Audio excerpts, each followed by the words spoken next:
క్రైస్తలో ఈరోజు దేవుని యొక్క వాగ్దానము సామెతల గ్రంథము 15:15 సంతోష హృదయానికి నిత్యం విందు కలుగును. దేవుడి వాక్యం నిలిచిందాక ఆమేన్. అవునండి, దేవుడి యొక్క వాక్యం సెలవిస్తుంది, సంతోషమైన హృదయానికి నిత్యము విందు కలుగుతుందంటండి. విందు ఇష్టం లేని వాళ్ళు ఎవరు ఉండరు.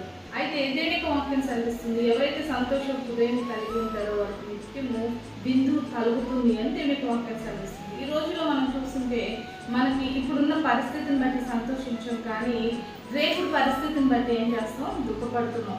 ఇప్పుడు నీకు కలిగిన స్థితిని బట్టి నువ్వు సంతోషించు. నీకు లేని దాన్ని బట్టి కానీ, నీకు ఇంకా ఏదో జరగబోతుందని జరగలేని దాన్ని బట్టి కానీ, రేపటి దినమును బట్టి కానీ, ఇంకా ఏదో జరగలేదని వాటిని బట్టి కానీ నువ్వు కృంగిపోతే నువ్వు అన్ని విషయాల్లో సంతోషాన్ని కోల్పోయేవారిగా ఉంటావు.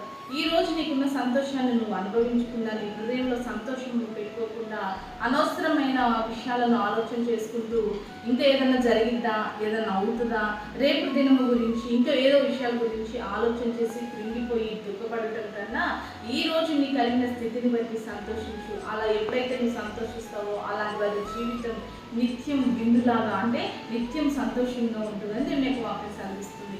లేని వాటిని బట్టో, రాబోతున్న వాటిని బట్టో కృంగిపోయేవారుగా కాక, ఈ రోజు దేవుడు నీకు ఇచ్చిన ఈ స్థితిని బట్టి సంతోషించి దేవుని మహిమపరిచే రీతిగా దేవుడు సంతోష హృదయాన్ని అనుభవించుకున్నాక ఆమేన్. ప్రార్థన చేసుకుందామని.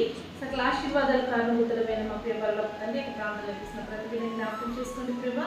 లేని వాటిని ముందు వేసుకొని కృంగిపోయేవారుగా కాక, నీకు ఇచ్చిన స్థితిని బట్టి సంతోషించి నేను మహిమపరిచే కృప ప్రతి ఒక్కరికి దయచేయమని, అలాంటి సంతోష హృదయం ప్రతి ఒక్కరికి నీ నామంలో అనుగ్రహించమని యేసు నామములో ప్రార్థిస్తున్నాం.